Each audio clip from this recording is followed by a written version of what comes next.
Welcome to another episode of the CPG Guys podcast. Our co-hosts, Sri Rajagopalan and Peter V.S. Bond, explore how brands and retailers engage with consumers online, in-store, and everywhere in between. And now, here are Sri and Peter. Hello, everyone, and welcome to this episode of the CPG Guys podcast. I'm Sri, one of the aforementioned CPG Guys, and because we have cricket fans in the house, this episode will be filled with cricket analogies. Sorry, Mr. Bond. I'm also known as the Dusra ball loving, aka the New York Yankees fan. And my areas that I love to discuss are branding, D2C, omni-channel, retail P&Ls, connected commerce, retail media, and marketplaces. And week over week, episode, I'm joined by my co-host, Mr. Peter Bond, an expert at digital shelf content, retail success, customer data, insights, CRM, and loyalty. And I'm going to call him for the purpose of today, the bouncer-loving, ever-optimist LA Dodgers guy. Please join me in welcoming the man himself with the radio face and voice, also known as 007, Mr. Bond. How are you Sri, today? did you know that lacrosse is actually the national sport of Canada? Little tidbit of trivia for you. I was going to go with curling. It should be. You know that children are born with skates genetically grafted to their feet north of the border, but that's another story. Hockey makes sense, but I know, lacrosse, isn't it Peter? strange? It is actually the official national sport of Canada. Go figure. But in any event, always love doing this with you, Sri, and I'm excited about this second part of a partnership that we've created with Label Insight because the topic at hand, the content and product attributes, and the ability to improve searchability, particularly on the digital shelf, is just so critically important right now in this space. I'm really ready to get going on this. You bet, Peter. And born today, coming soon in another episode of the CPG Guys. What's America's national sport? Baseball or football? And more to come on that one. Our guests for the second part of this series are Dagan Xavier, the co-founder and chief product officer of Label Insight, and Roy Woodhouse, North America commercial lead at Nielsen Brandbank. Both are industry veterans with exceptional experience helping CPG brands and retailers leverage unique data sets to drive growth. Before we welcome both to the show, I want to remind all our audience that all of our content can be found on cpgguys.com. That includes the work we did on the Women's Leadership series last fall, where Peter and I were able to donate $8,000 to the Susan G. Komen Fund, or what you asked us for, which is give us the insight on whether e-commerce is profitable. So we did a series on e-commerce profitability, including what a pro forma P&L should look like and what it should be compared to. Most importantly, folks, you shape the outcomes on this show, who we bring to the show, the topics we discuss, and what sort of capabilities we need to continue to hone down on. So folks, you can do that easily by going to ratethispodcast.com/cpgguys and simply leaving us both a rating and a review. We love reviews, but we love those ratings. And if you're watching the video, Peter has a number for you. I think it looks like a 5 and the stars next to it. There's another easy way to also tell us what you like on the show, and that is simply go to linkedin.com, search bar, type CPG Guys, hit the little plus button that's next to it that says follow. Join this growing family with the CPG Guys that is now responsible right in the middle of being in the transformation of this industry, and make sure to voice your needs as well as how you want the show to shape go forward. And now, all that said, join us in welcoming Dagan and Roy. Gentlemen, how are you today? We're good. Thank you so much for having us on, guys. I have to say it's kind of nice not being the only one with an accent today, so it's nice to have Roy here too. Yeah, great to meet you guys, and thank you for the cricket references. It's nice of you to adapt for us. I will confess to never getting out of single figures with the bat, so I'm no expert, but I appreciate it nonetheless. I was the mid-wicket fielder, Roy, so I feel your pain. Yeah. But Roy, we want to demystify a sticky wicket today, and that is you're here from Nielsen IQ's brand bank unit, joining Label Insight on our podcast for a reason. I believe there was a recent announcement that led you to joining us today. Can you tell us about the big news? Yeah, sure. So it's been an exciting couple of weeks over here at Nielsen IQ. So I believe last Monday we announced the acquisition of Label Insight. Dagan will certainly attest it's been something of a whirlwind ever since. But we're really excited about this. We believe our allied capabilities are going to leave us in a really, really strong position to tap into the health and wellness market in a previously unthought of way. It's a $175 billion industry. And I think our rich combined data set, our peerless global measurement abilities, and our panel insights are going to really help CPG retailers, manufacturers tap into that industry with the ultimate goal of helping shoppers discover the products they need. So it's really, really exciting. And, Label Insight have made North America their home. And we're also really hoping that with Nielsen IQ's reach, that means that there's expansion into new territories, new verticals, and just new opportunity all around. That feels like a solid extra cover drive to actually the cover boundary. And by now, I look at Peter's face. He's like, "This episode is slowly getting hijacked. Are we talking Is that like a CPG double guys and Shri? omni-channel transformation, or is this a cricket show?" So I'm gonna bail Peter out here, and I'm gonna say thank you for that introduction, Roy. Sure. Of course, Peter and I stay intrigued and very interested in the value of this combination to CPG brands and retailers, especially as it relates to new approaches to product data. So let's jump right into the questions and get going over here. And I'll start with Dagan. We had the opportunity to speak with Todd Morris, the CEO of Label Insight, recently about the actual business model y'all have. As co-founder of the company, can you do us a favor and give us more detail on your journey to how Label Insight was formed and why you feel this is white space that you jumped into, making it unique?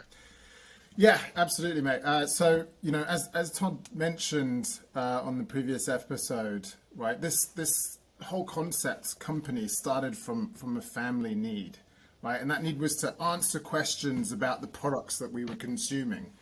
So when my dad had a health condition and had to kind of drastically change his diet, this was all about literally just trying to help him out, right? So I needed to collect the information on packages and understand what everything meant so that I could put the right product in front of my dad for his health condition, right? And I think like in doing that, right, it quickly turned into a business idea because I kind of realized that we weren't the minority here, right?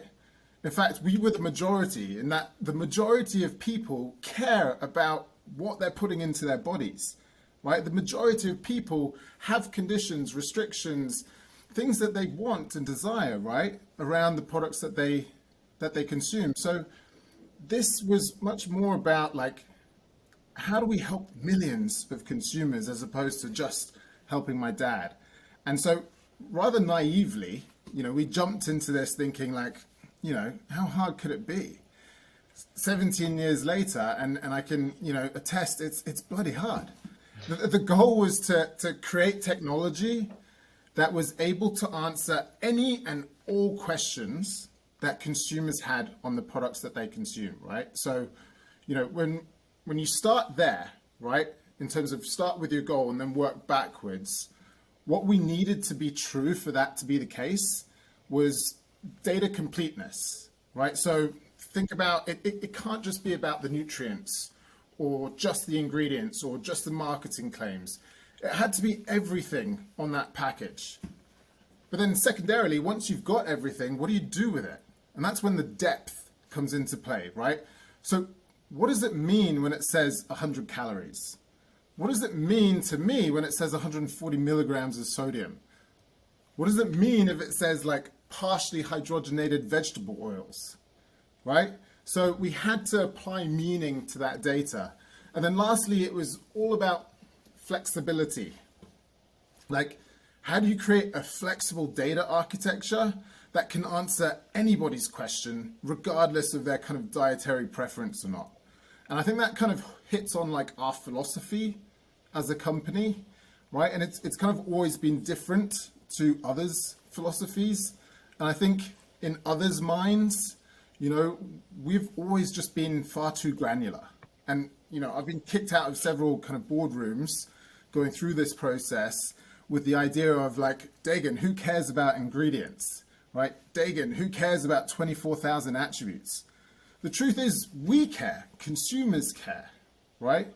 And I think in order to get to what consumers care about now and in the future, right, you need to invest in the breadth, you have to invest in the depth, and you must invest in the flexibility of your product data. I think ultimately all of that is kind of like what makes Label Insight unique. Hey, Peter, I want to just append to Dagan's answer right here for a second. Like if anybody in 2021 after COVID is still talking to anybody about the importance of product ingredients and why that data is needed, well, guess how search is done by the consumer today? And search is your display vehicle on digital, your end cap, your Department 82, call it what you may on digital. And it's those keywords that are your CPC items for SEO as well as SEM. So better get on with the program, folks. 100%. Dagan Roy, welcome to the podcast. We're very excited to have you here. Just for the record, I was asked to leave a grocery store once because I was harassing the staff. They wouldn't answer my question as to whether spring water was gluten-free, and I'm still not getting the answer that I wanted. But let's put that aside.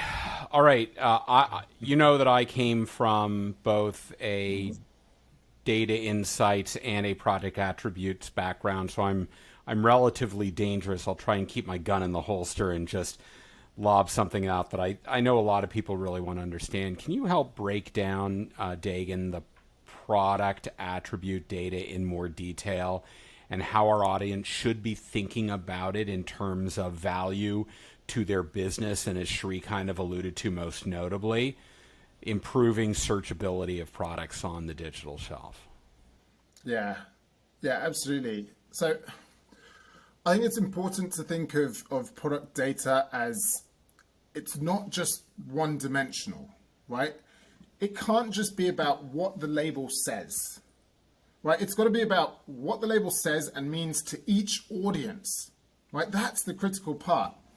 And so for me, there's just so much like data opportunity for any given product.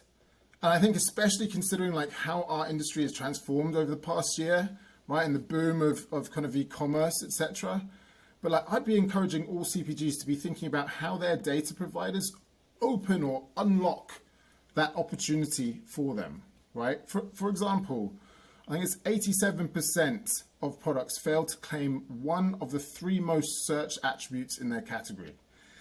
87%. And I feel like that stat tells me we're not listening, right?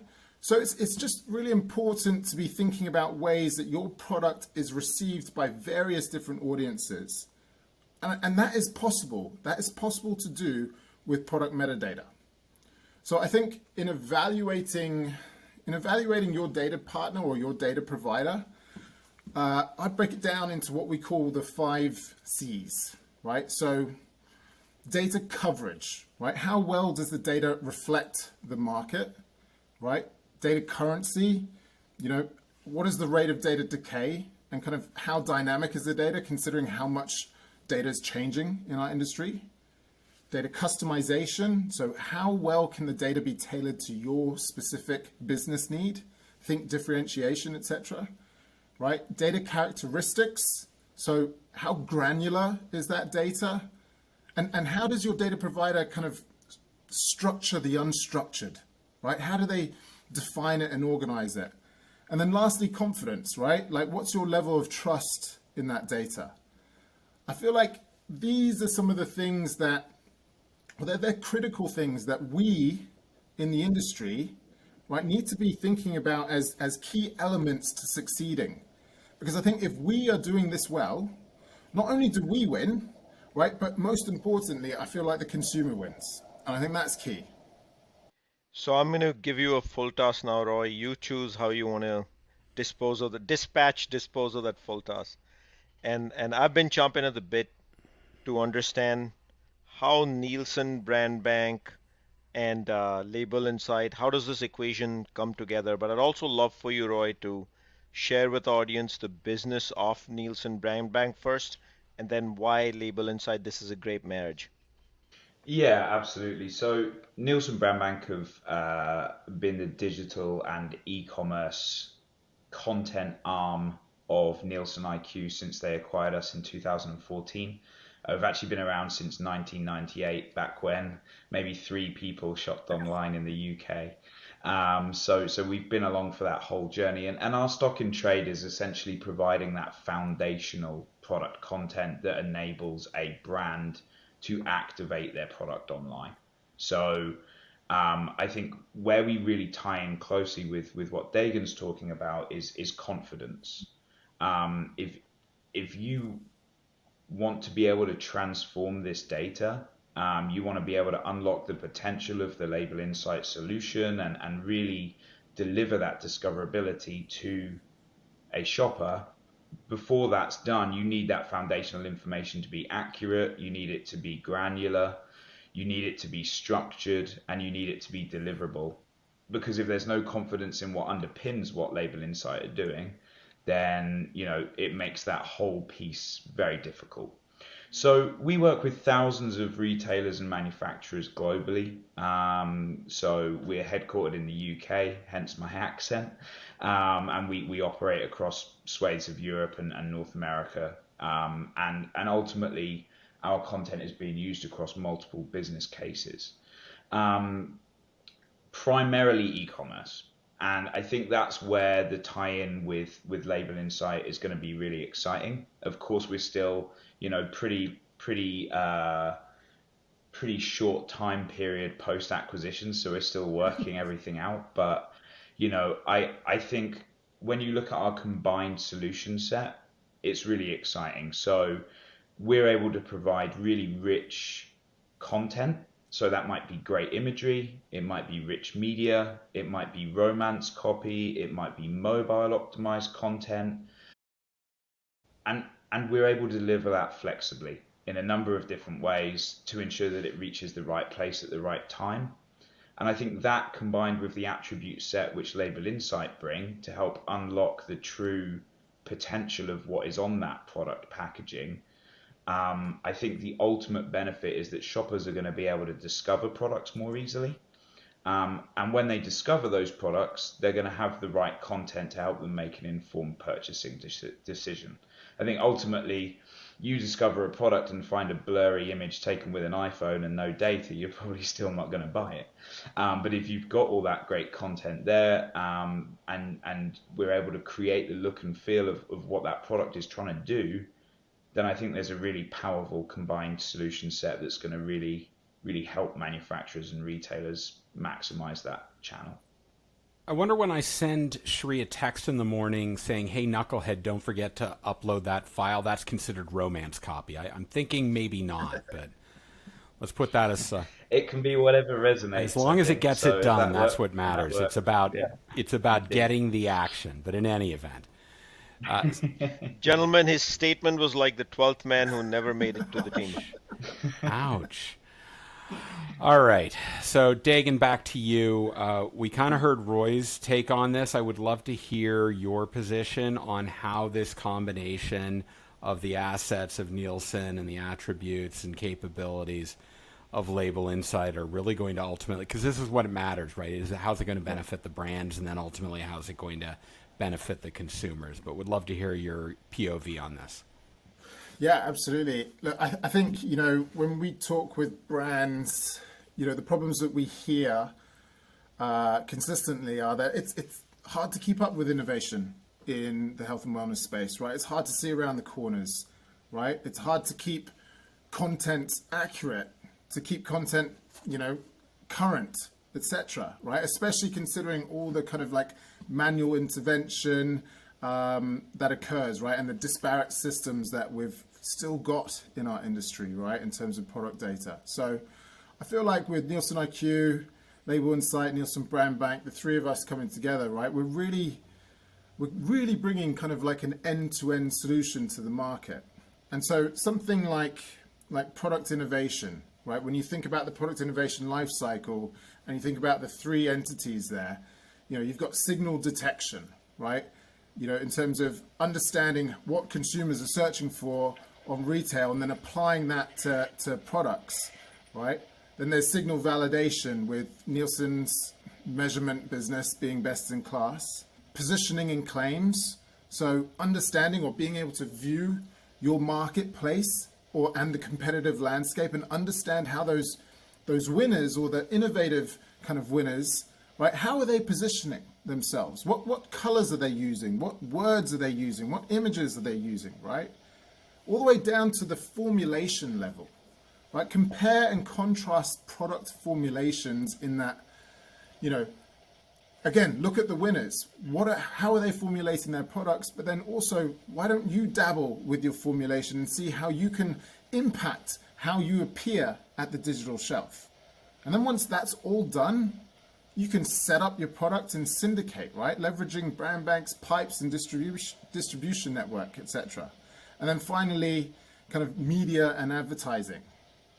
So I kind of feel like Label Insight in the past kind of 17 years that we've been doing this was the proof of concept almost, right? But now with Nielsen IQ and Brandbank, it kind of feels like the real deal, right? So the distribution and scale that I think we're going to realize, right, with this new venture, I think is going to really help offer a truly kind of global solution to the market and set the standard for product data. And by standard, I don't mean like define the standards, right? It's not about setting the standards. For me, I'm measuring being the standard by kind of the impact and adoption of your data, right? And so I think ultimately, I think this is a win-win-win scenario, right? Like it's a win for us, it's a win for the industry, and a win for the consumer. Roy, anything to add to that? Yeah, I think this really represents an exciting shift within the Nielsen IQ business to an omni-channel approach. So, Nielsen IQ have long been great at helping new innovation and activation into store through their measurement solutions, their panelist information, the insight that they bring. I think that as we've seen retailers and manufacturers, merge business functions to bring those tracks together, so people need to stop thinking about brick and mortar and digital as separate things, and activation needs to come together at the same time. I think unlocking the brand bank and label insight solution set is going to really help make sure that these guys are getting that right content available much earlier in their product life cycle. So when you're talking to Nielsen IQ and you're using their great data to underpin your new innovation, you also need to start thinking about, okay, how do I activate this through digital channels, not just in store? I mean, it's unthinkable to hit a store launch and not have your product available to go, but so many brands hit a digital launch and have an image if you're lucky. So, I think this really gives mutual clients an opportunity to get much more organized, much more structured, and much more strategic about how they do that. And I think that's the most exciting thing that's going to come out of this partnership. So we talked about the partnership between Nielsen Brandbank and Label Insight. We've also talked consumers. We've talked brands, of course, and the importance for both of them. What we haven't talked about is retail. So let's get into that, Roy. If I wore that retail hat for 1 second, first of all, is it any different? Do they focus on other areas that are meaningful to them versus brands? What should brands be looking out for from there? Yeah. And I think first I'd like to speak about kind of some of the unique challenges and opportunities that retailers have in the digital space, and then we can kind of tap into how we kind of tie into that. So, I don't need to tell any of you guys that more people are shopping online than they were this time last year or 15 months ago. How long has this been going on for? No one can remember, right?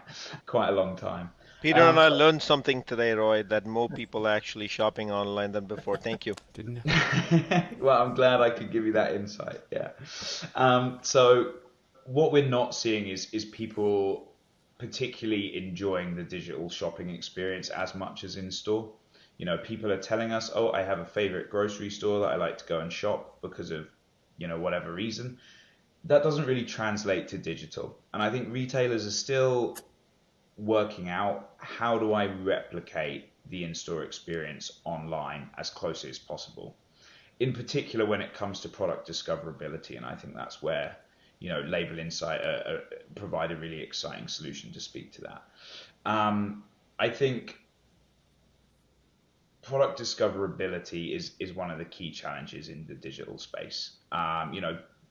Dagan's already spoken to the challenges with search, but categorization is another problem. We recently got some feedback from a vegan shopper, one of our partner retailers, that all of the meat-free products were in the produce section, which, technically produce is meat-free, but it doesn't feel like it's the easiest way to find those products.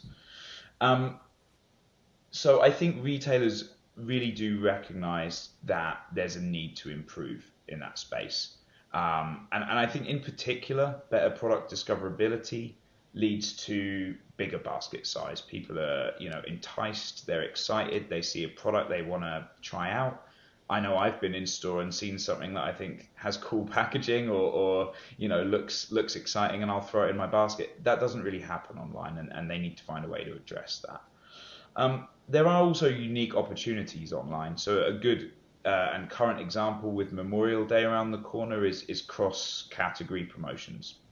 So in a store, it's very difficult sometimes to put your hot dogs, your buns, your ketchup, or in Chicago maybe your mustard, and then your ice for your cooler, all in the same place to make sure that your shopper doesn't miss anything. Online, that's much more straightforward if you get it right. So I think there are unique challenges and unique opportunities. And I think the ability to personalize and to optimize that shopping experience through the right data set and enriching content is the way that retailers are going to be able to help their shoppers discover new products, help conversion of those products, as when they are discovered, you're going to see the right content, grow that basket size, and ultimately retain loyalty, because any positive experience you have as a shopper or otherwise, you're going to want to go and do that again. And I think I certainly have stores that I prefer shopping in for that reason. And I think if retailers can transform their digital store in the same way, they will increase loyalty, retention, and ultimately revenue. So I think that's the really exciting opportunity here.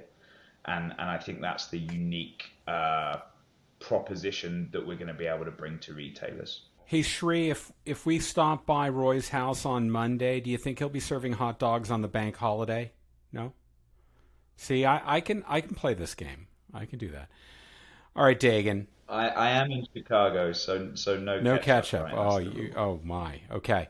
So Dagan, let's bring this full circle and talk about how this will benefit the consumer. Because at the end of the day, that's where the rubber meets the road, and brands are going to accelerate their business if it can benefit the consumer experience. Yeah, 100%, right? I think the philosophy here is not to dictate to the consumer what matters. Me personally, I just don't feel like that works, right? So instead, we've got to be listening more to the consumer, right? Understanding their behavior, their demands, and respond accordingly. And so this comes back to the founding use case, right, of Label Insight.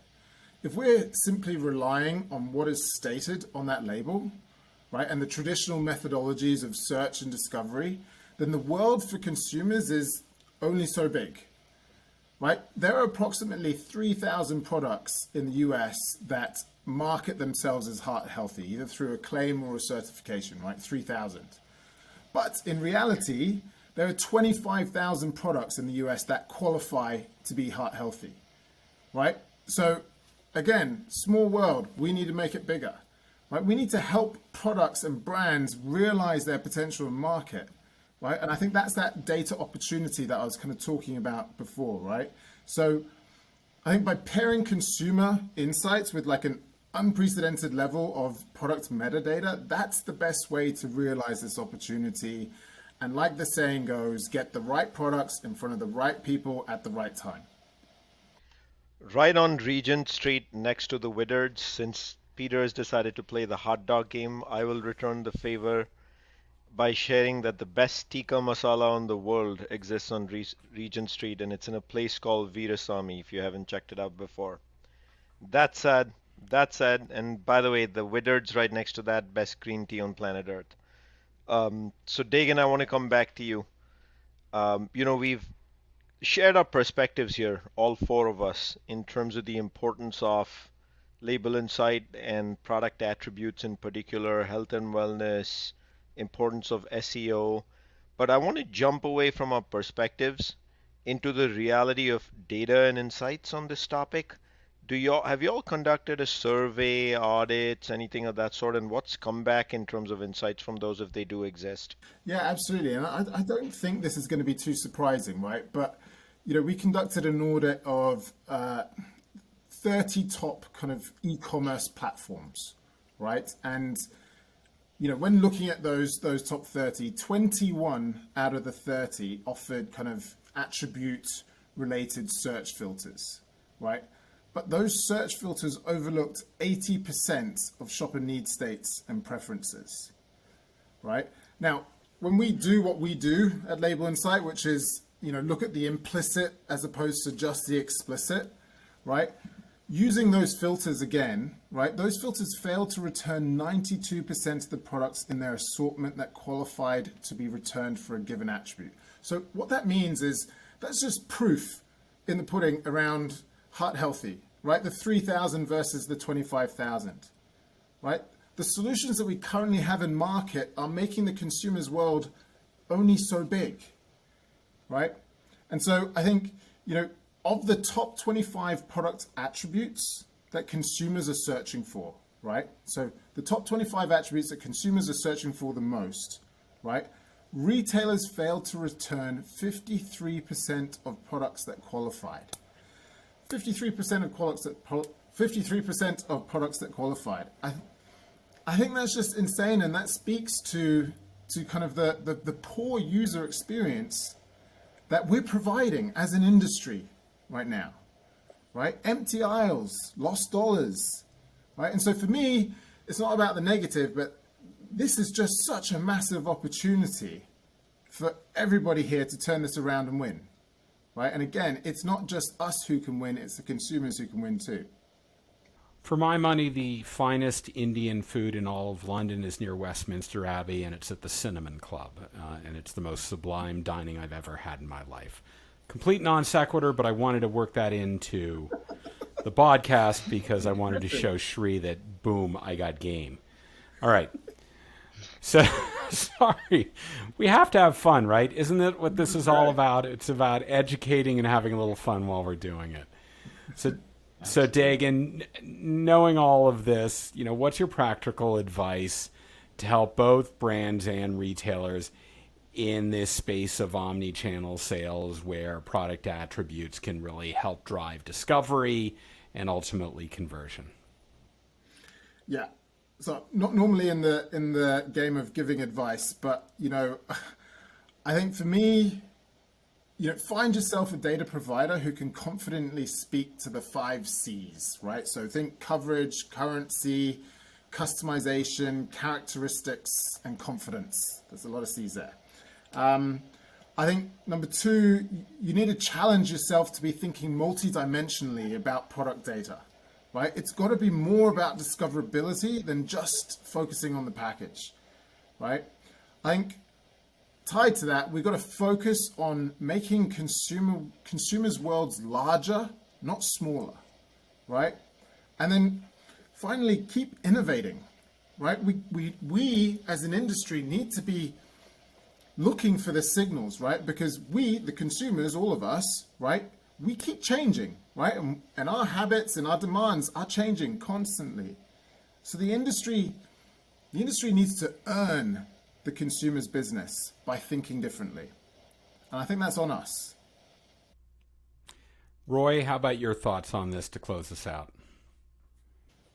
Yeah, I think Dagan's really hit all of the key notes. I think I would just probably reiterate my earlier point that it's really important to stop thinking about activation as store first, or digital being this kind of uncomfortable this uncomfortable thing that sits to one side and no one wants to look too closely at. I think you have to think about activation and innovation as one piece of work across all channels if you're going to succeed. That's how you're going to resonate with shoppers, and that's how you're going to succeed.